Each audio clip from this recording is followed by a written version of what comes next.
Welcome to Reset with Ball Doggett, ladies. My name is Zadie Jackson, Business Development Manager, and with me today, I'm excited to be speaking to Nancy Bugeja, Managing Director of the HM Group, Carol Mackay, from the co-founder of a Design Business Council, and Amber Bonney, the Managing Director of Edison Agency. Welcome and thank you for being here today with us at Ball Doggett. Thank you. Thanks for having me. It's a pleasure. So for us, Reset is a platform that we wanted to create to chat to our clients, suppliers and industry peers. And with so many of us going through so many different experiences at the moment, I felt that the ideas and thoughts and experiences that we capture through this medium could really be quite an extraordinary share for the rest of our industry. And our industry at this point has one thing in common. We've all had to adapt and in some way reset. So I'm grateful to sit with three incredible women that have brought so much to our community with a fierce passion for their craft, their peers, as leaders managing teams, clients, whilst committing to a continual elevation of our design community. So thank you for teaching me as I've connected with you along the way. Carol Mackay is a reformed graphic designer. After co-founding and managing a successful design practice of over 30 years, Carol did a 180-degree pivot and now consults to creative businesses to share her knowledge and experience. She does that by researching, writing, networking, teaching, mentoring. And for more details, please head over to designcouncil.com. Miss Nancy is the co-founder and managing director of HM Group. HM Group brings together three brands. HM, a full-service boutique design agency dedicated to meaningful strategic design. Fluoro, a publishing platform for remarkable people in design. And Wrapped, a collection of bespoke wrapping. From their first establishing HM 24 years ago, Nancy has always believed that design is everything. It is an integral part of life. It helps guide people, communicate messages, and can offer a solution to even the most complex issues. As a creative managing director, Nancy is a constant innovator, continually exploring the ways in which her work is applicable to new methods of communication and how, as a business, they can service a diverse client base to the very best of their abilities. As a leader, Nancy cultivates a culture that fosters creative collaborations to execute meaningful work that is both progressive and relevant to their clients and the broader industry. Amber Bonney is the founder and managing director of award-winning creative business, the Edison Agency. Amber says she's a branding and identity strategist, guest lecturer, speaker, and president of the Creative Women's Circle. With more than 20 years of experience across diverse industry sectors, I've invested interest in both traditional and disruptive design methods that activate, provoke, and inspire. I believe the principles of human-centered design help shape ideas and behaviours and drive value of brand owners by connecting with their consumers more effectively. I help organisations and brands connect, transform, excite, gain trust, disrupt, transform, and be seen. My personal mantra is big bite and chew like buggery. I love this. I'm in such stellar company. Thank you, ladies. Now, what I love about you all is your diverse pathways in your careers and to where you are now. You are leaders and, you drive change and you use your voices, more importantly, in the industry to elevate, educate and engage with a vast member of the community throughout Australia and on a global stage. What I want to ask you all today is, what's the feeling amongst the creative community right now? Carol, would you like to kick us off?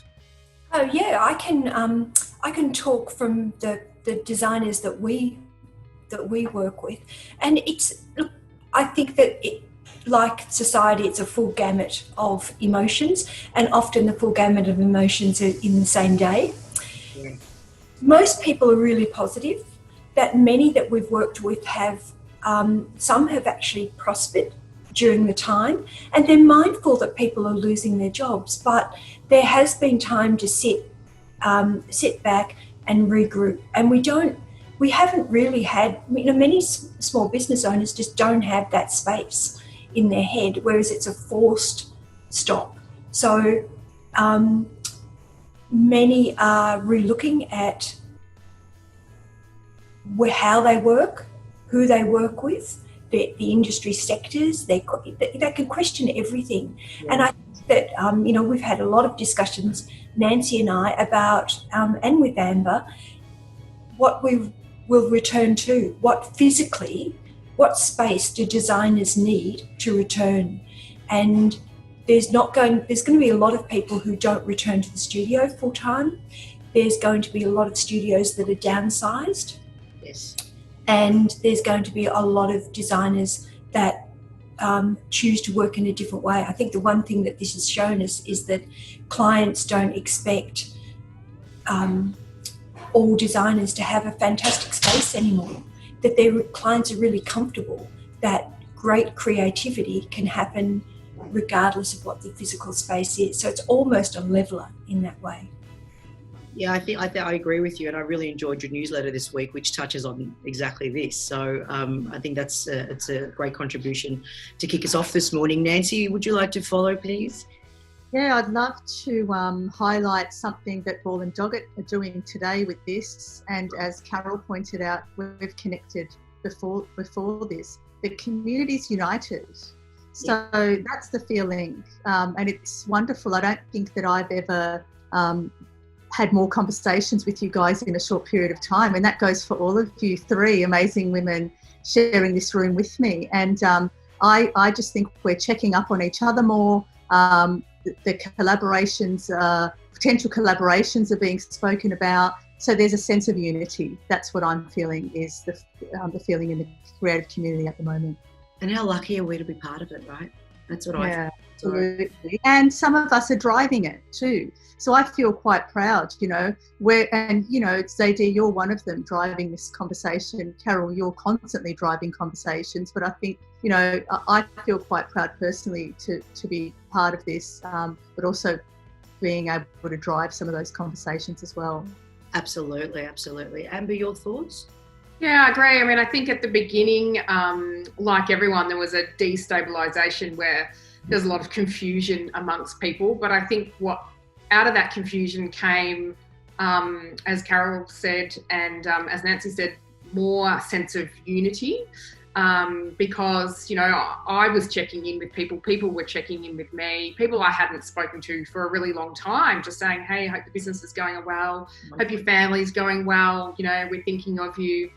I've been reaching out to, freelancers I might not have worked with in a couple of years, but it, sort of triggered, I suppose, an innate sense of community, which I think's been really positive, because we know in the hustle and bustle of life, you can quite easily not reach out to someone in 12 months and those opportunities go by. So, yeah, I think out of the confusion has come a stronger sense of community.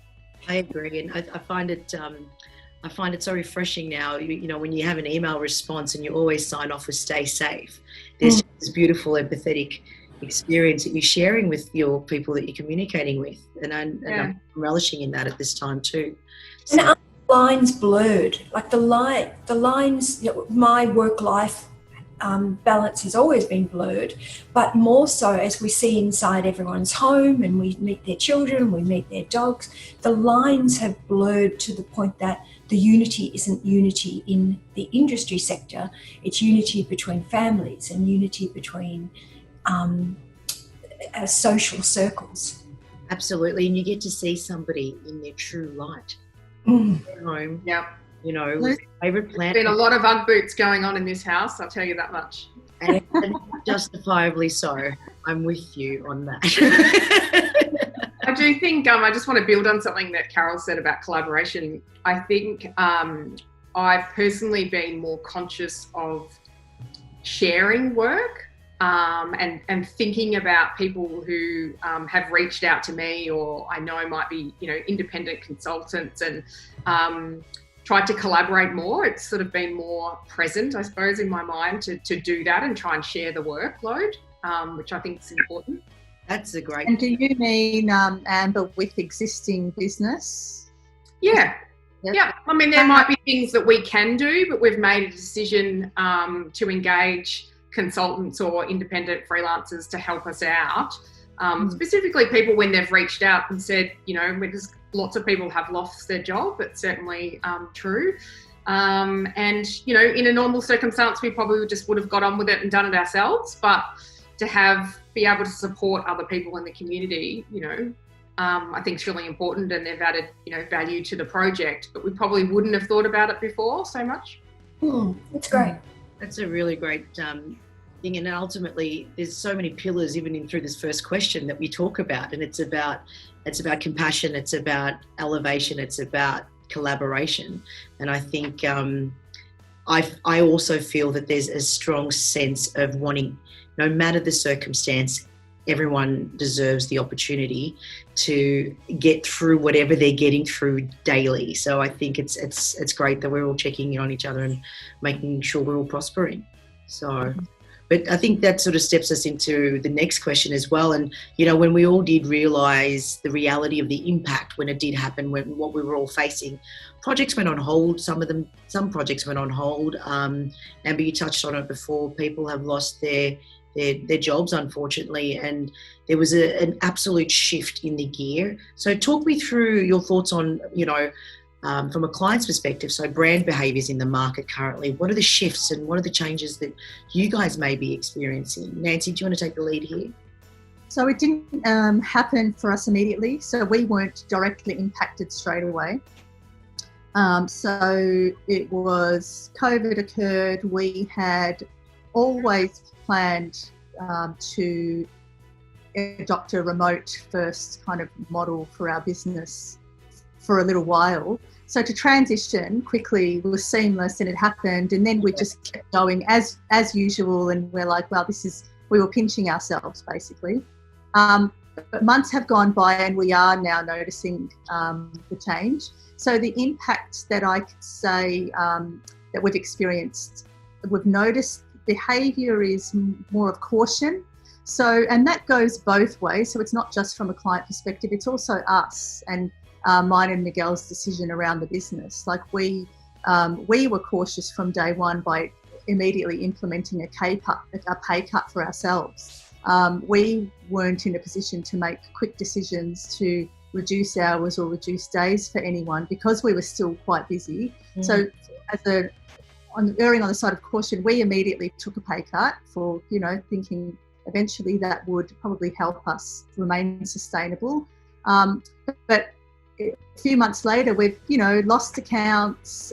Things have slowed down a little bit. With projects did go on hold, and it was all because of caution. And it took me some time to think about, you know, why is it? Because a lot of the industries we work for are either essential or they've had to keep moving. There was no real reason. They weren't directly impacted and had to close or anything, but it was just a case of everyone kind of feeling like they had to behave a certain way, knowing that this wasn't going to go away anytime soon. So that caution really slowed things down for us. So that was basically the biggest thing I picked up on. And, you know, as you said, you guys were sort of pre-prepared without realising with the position of having a remote experience already set up for your staff. Yep, so that part wasn't such a shock to the system. It was something we had talked about with the team, prepared the team for already. And that component of our work went down really well. And I had a conversation with a couple of my team members just yesterday, and they reminded me of one of my very first letters that I address my team every week with a letter. And the very first one, I basically, through experience of working from home, I basically said there will be distractions. So your, you know, regular 9 to 5, you're not going to get as much done as you think. We were already kind of in that frame of mind as leaders, and I speak for Miguel and myself, to understand that. So there wasn't this expectation that we transition to work from home and everyone's got to keep doing what they're doing. No, things are going to change, guys. Be prepared. They hadn't experienced it before. And it brought them all such comfort that they would talk amongst themselves to go, wow, you know, we are so fortunate to not have that pressure on us that we have to kind of just keep going as we always were in the studio environment. So, and what a lovely supporting environment. Yeah, I like to think so. experiencing. So Take pride in that, actually. yeah, very grateful for that. I'm sure they are. Amber, your team, your clients, how are you feeling? Look, from a client perspective, some of the major projects did go on hold, but it was quite short-lived. So we've been very fortunate that, especially in some of the sectors we work in, are growth sectors, and therefore they haven't been, and you know, you're talking about food and beverages that are in growth anyway, and during COVID we've just been very grateful that some of those clients are in high growth during COVID because of the nature of people's shopping habits. Yeah. So some of those clients have really been full steam ahead. Some projects got put on hold, but as I said, it didn't last very long. Yeah. But certainly, as you know, a mirror of what Nancy said, I mean, we absolutely bunkered down in those first 2 weeks. I don't think I did anything else but spent, you know, 5 hours a day talking to the CFO about cutting costs, renegotiating contracts. We did reduce our staff hours for a month, really just to protect cash flow, and thankfully we were able to reinstate everyone, which was great. But there was a lot of unease about what was going to happen, and like Nancy, you've got to protect, and we wanted to respond early and conservatively so that we could make sure, you know, we maintained employment. That was really our core goal. So yeah, we've been quite grateful on the client front, but there has, you know, certainly on the small to medium type of clients, we've noticed, you know, they're much quieter. They're probably, you know, businesses that have more cash flow challenges than some of the bigger businesses. Absolutely, and both of you are alluding to, you know, the key here of coming through this to this point, and we're now in stage 3 for the second time running, is the fact that it was a quick response and decision made from a leadership position to protect and secure roles within your team, which I think is... Yes, and I think part of that is the fact that I guess we both thought beyond COVID. Exactly. So it wasn't, although I am very mindful, and it is, you know, part of this is very much day by day as well, but we did have to shift our frames of mind to go, there's going to be something once all this is over, so let's get prepared for that. Spot on. And Carol, you're in a really unique position because the work you guys do virtually across Australia in every other facet of design, you know, studios. How are you guys finding it? Well, I think from what I'm observing, designers have actually coped really well because there's not too many designers that didn't take work home at some stage, or employees that have a freelance, you know, small freelance business on the side. So many designers were set up, but the clients weren't. Corporate clients commute to work, they do the work, and then they commute home. They might, you know, if you have a laptop at home, but many don't even have a desk at home. It's fine to work on the couch or at the kitchen table for a couple of hours, but to work there for 3 months or 5 months at a time has been really, really difficult. So some of the clients are doing the A/B and, you know, tag teaming, the big corporates.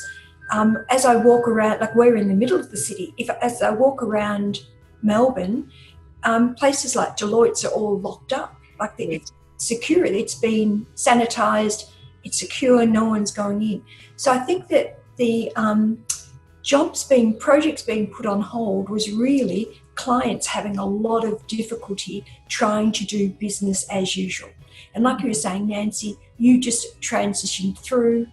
Amber, you helped everyone set up at home. That's really, really difficult for a corporate client to do that just on the IT level. You know, I've got mates that are in IT for businesses like Australia Post. You know, it's really, really difficult for them to do business as usual. So I think that as the clients get more comfortable with how they're going to work and how they're going to do things, I think that business will, the projects will come out of that stalling. It's like you were saying, Nancy, I think that they were frozen in fear, not frozen through budget, not frozen through lack of need, like Amber FMCG is still needed. They were just frozen in fear of the unknown. And I think that we're slowly thawing through that. It is what it is. We need, we can't keep everything on hold. We just need to get back into some kind of work mode.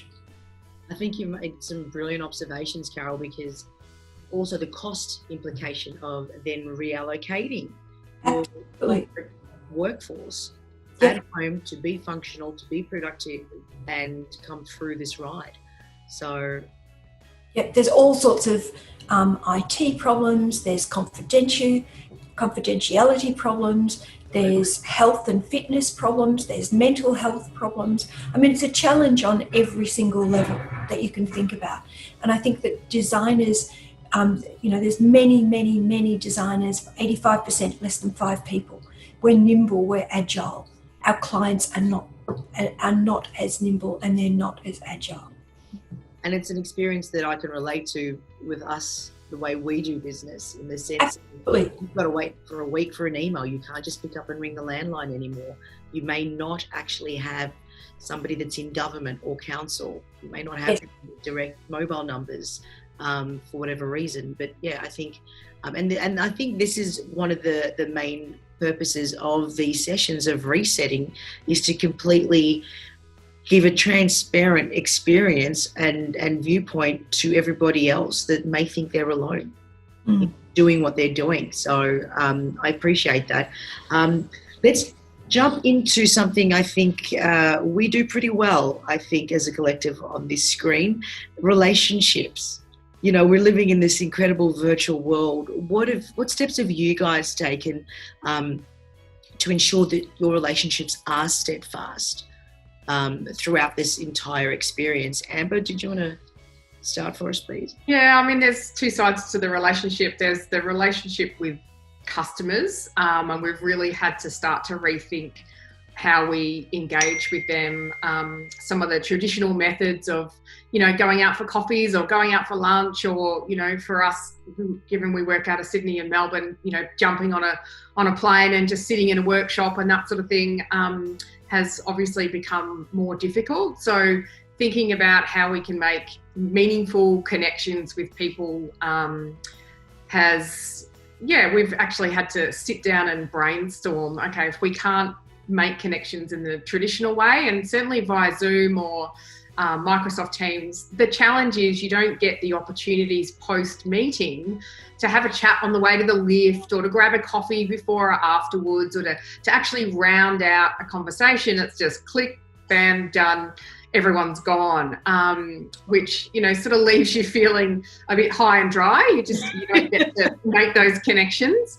So that's been a bit tough, but like anything, just find new ways to connect. I've just been a lot of phone calls, really, just checking in with people, see how they're going, and really focusing on those conversations not being about work, not being about projects, actually about the people, how their families are going, how they're managing personally.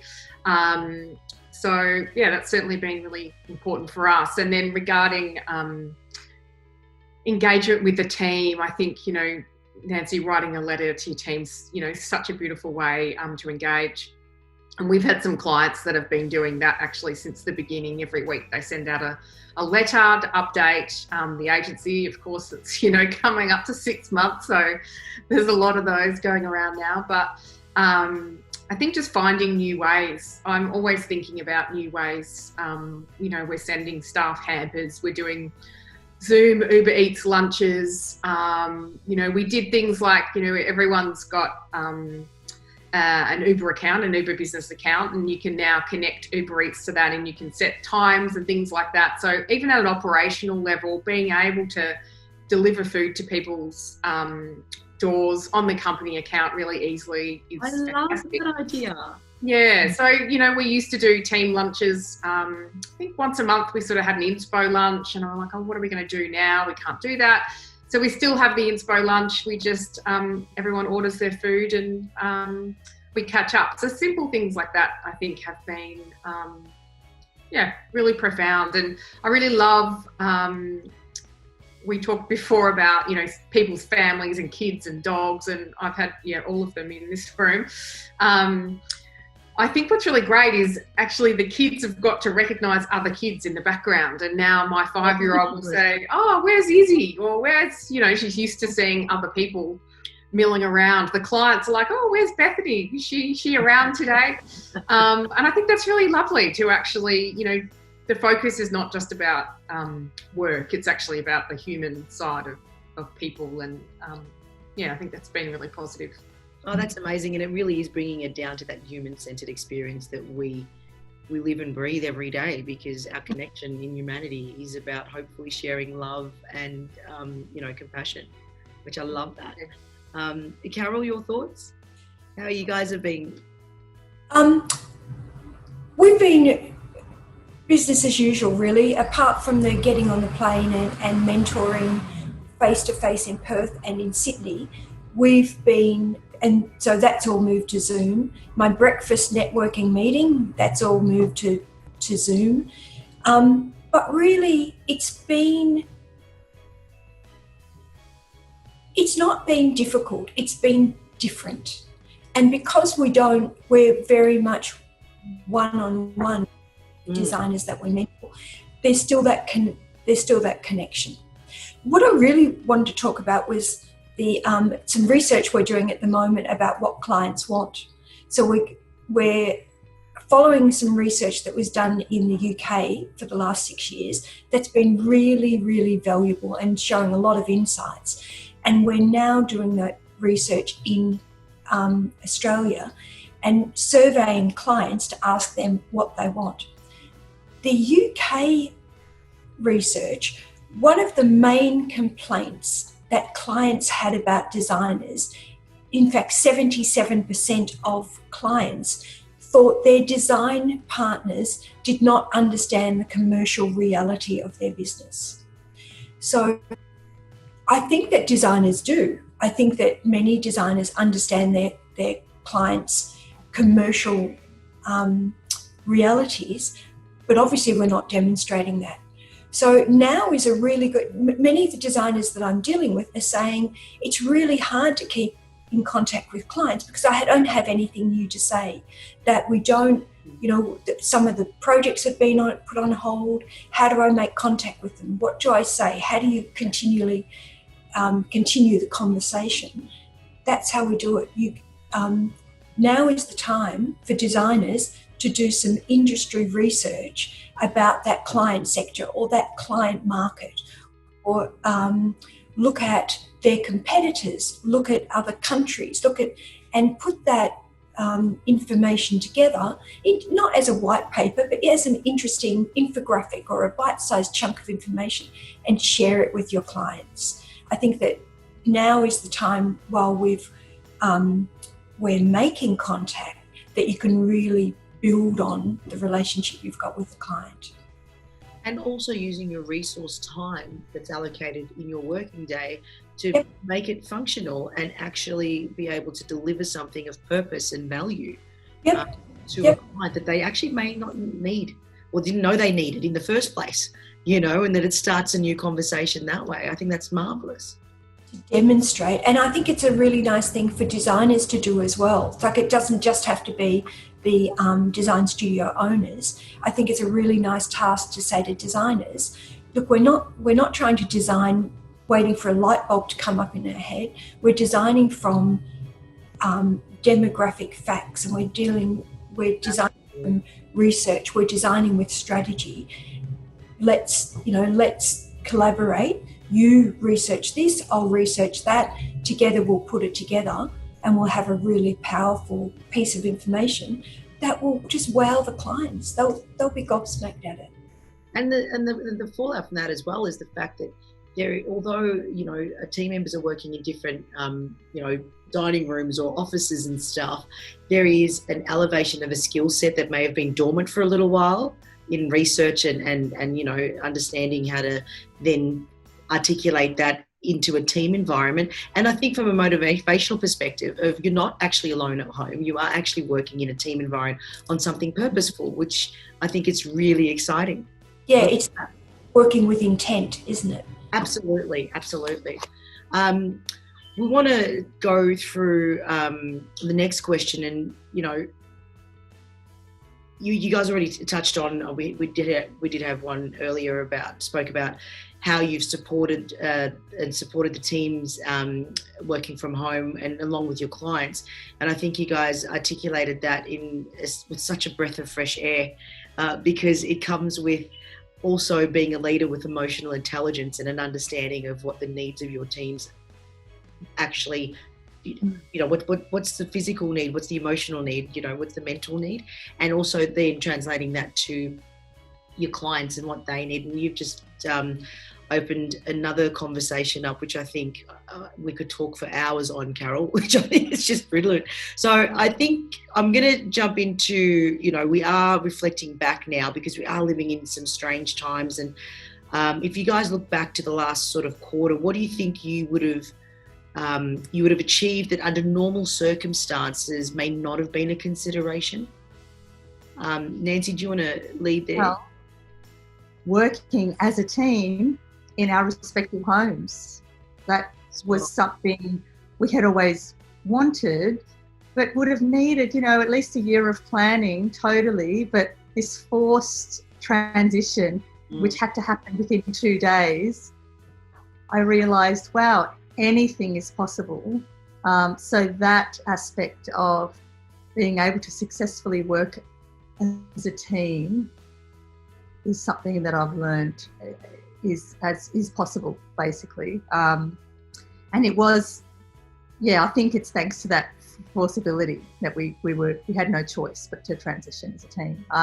Another thing that I've really picked up on is how important trust is between studio owner, leader and staff member. As soon as that mutual trust is there, again, this sort of working situation in bizarre times is absolutely possible, because no longer are we judging people on, what time they enter the studio and what time they leave, which causes so much anxiety for everybody. No longer are we worried about, oh my God, I've missed a train, I'm going to be late.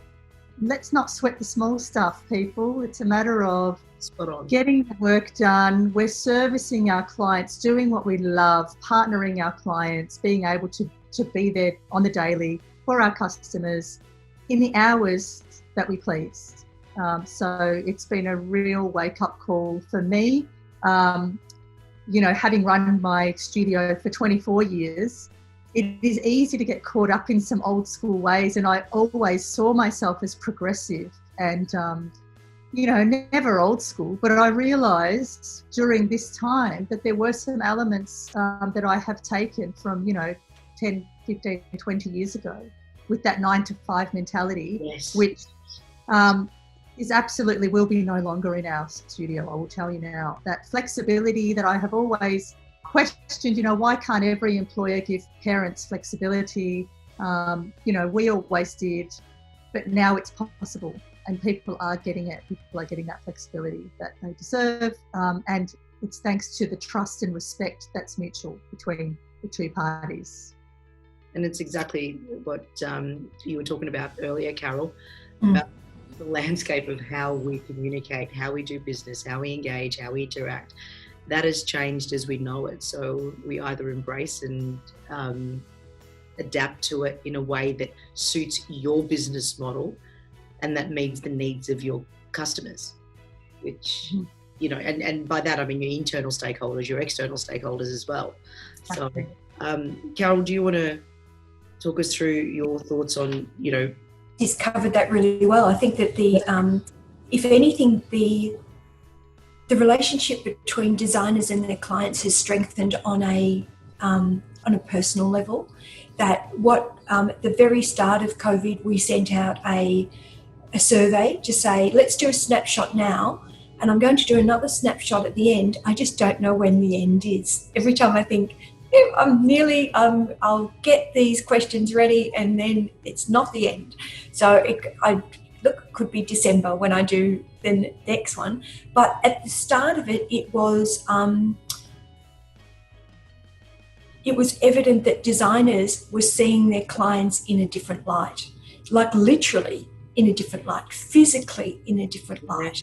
And like I said before, it's the clients that found it more difficult to set up at home, and they didn't have the infrastructure at home.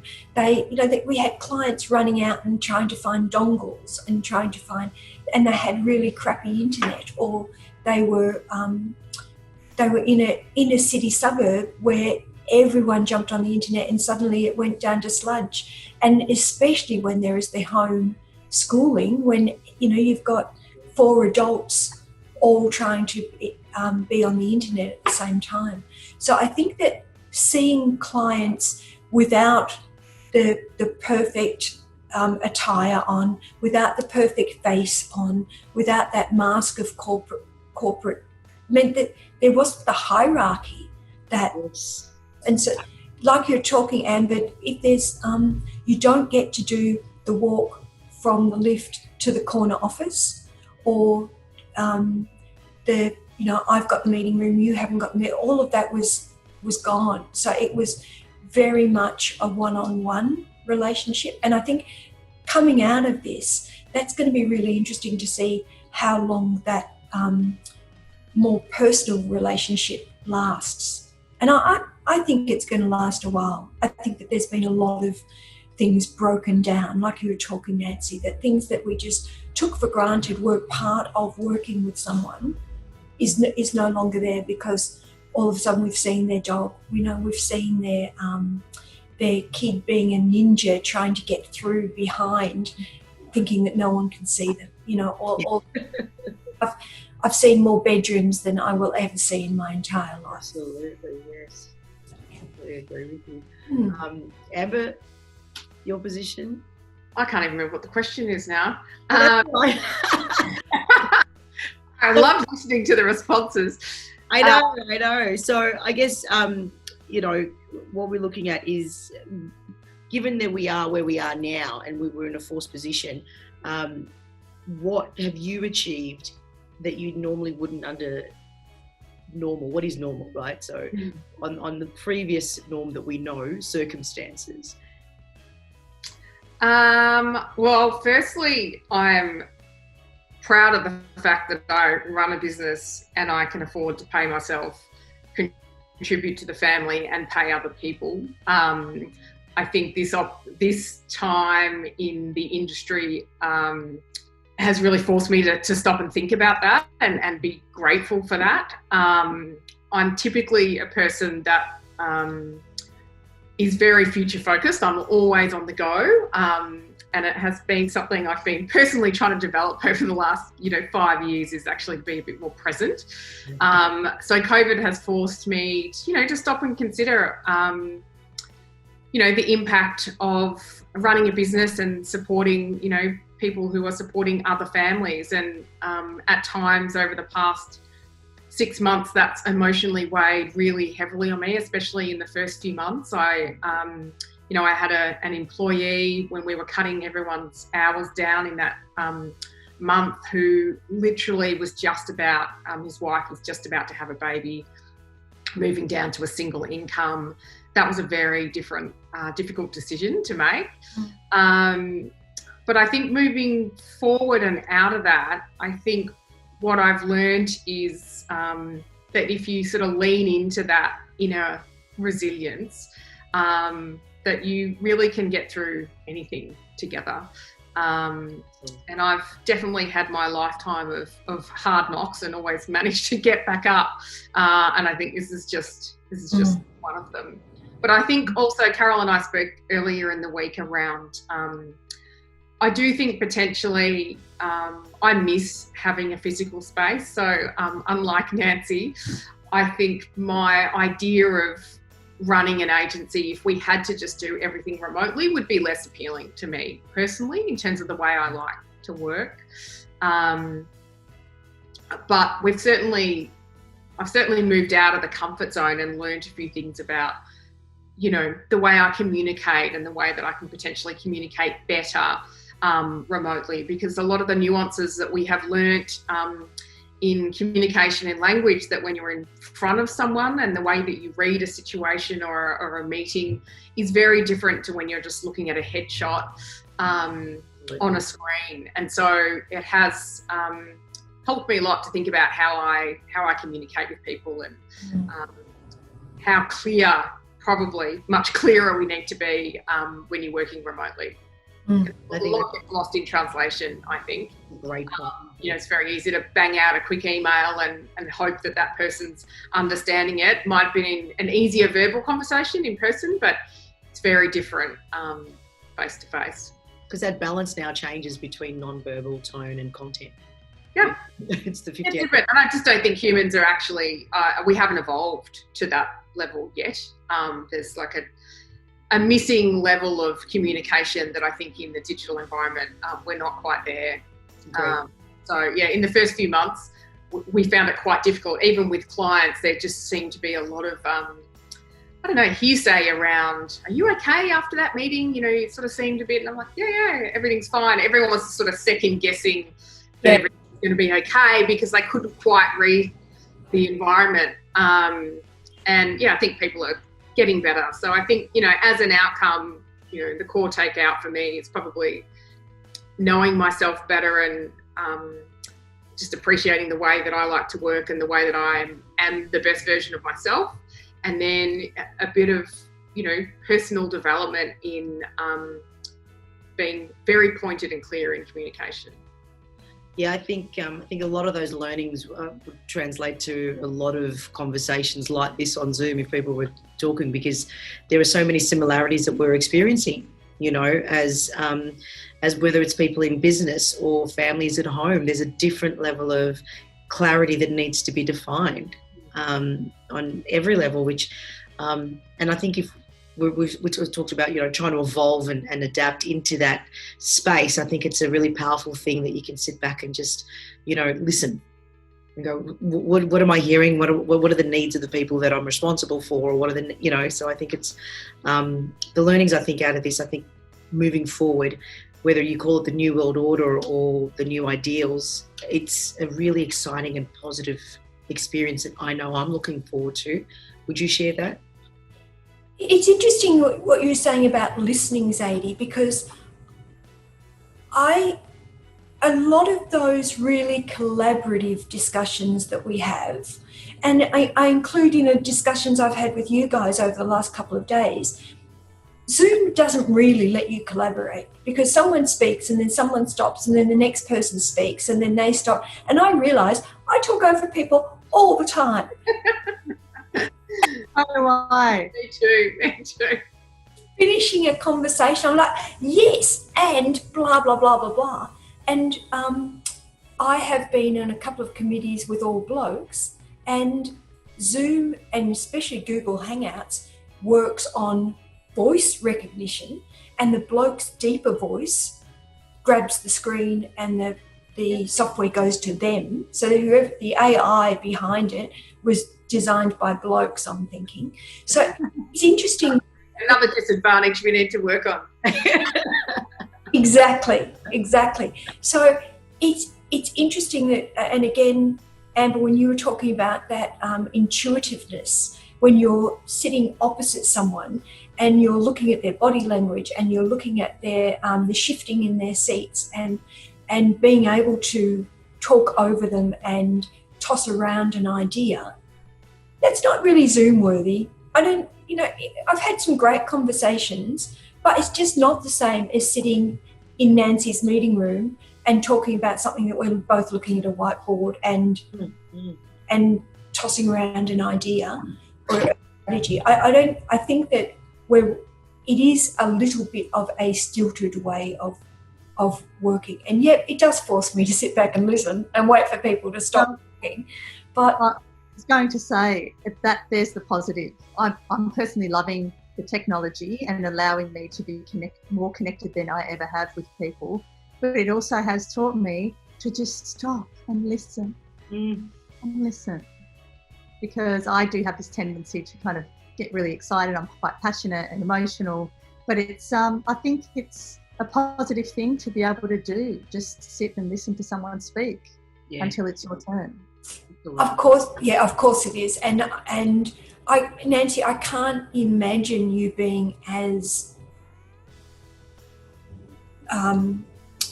connected and seamless in your business with a baby that's 2 months old.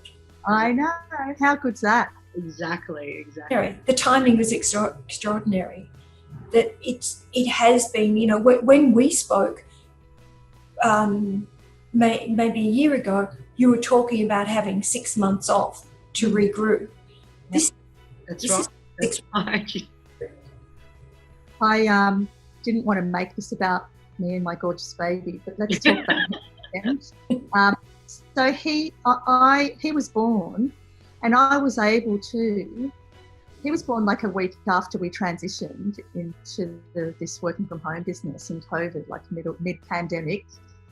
And it was amazing because I was able to recover at home with my family surrounding me, not worrying about school drop-offs and pickups. So I quite really liked the ISO life, but I was able to just get on with it, with the business, knowing, and as Amber, you pointed out, it's not just about me and Miguel and our family, but all these people we employ and their livelihoods that we had to crack into gear for just to ensure that we kept forging ahead in this crazy time.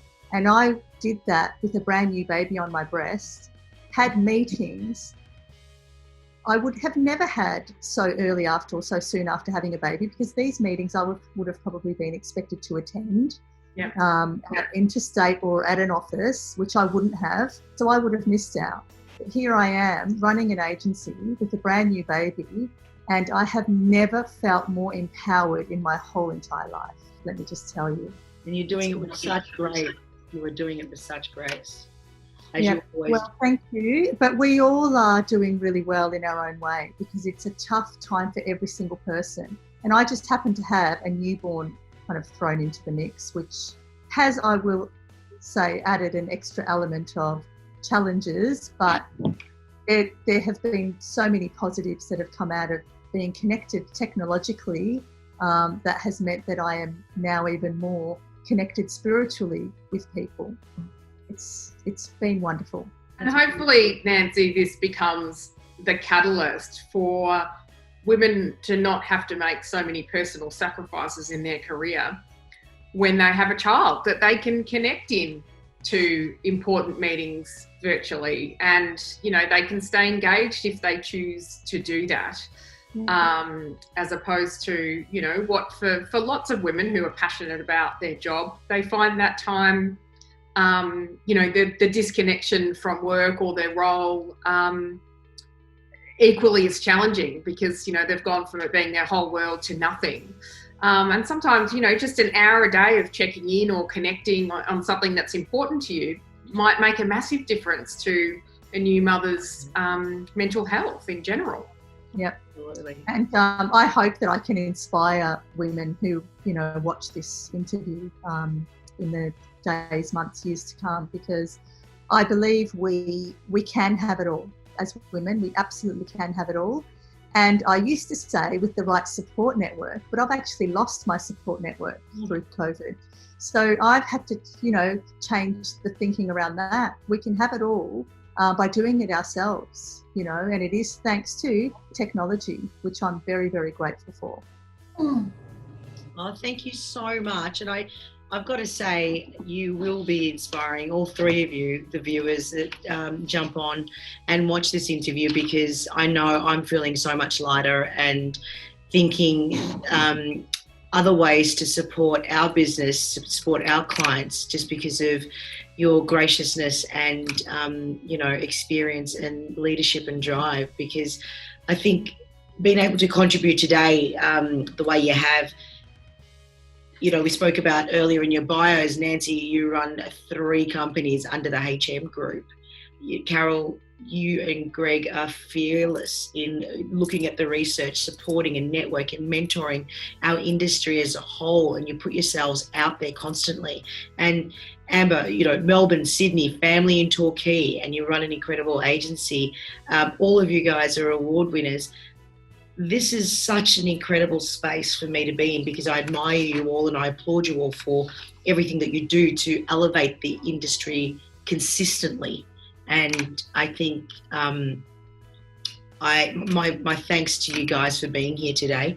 The leadership and the creative intelligence you've shared in joining me today is something that we can all gain from, and that I have, as I said, as we all go on our journey, as we reset. So thank you for being here and sharing everything. Put it all on the table. Thank you. Thank you. Appreciate it. To our viewers, our guests, Nancy, Amber, Carol, they've also shared a response to the final question: what optimism looks like to you for your business right now.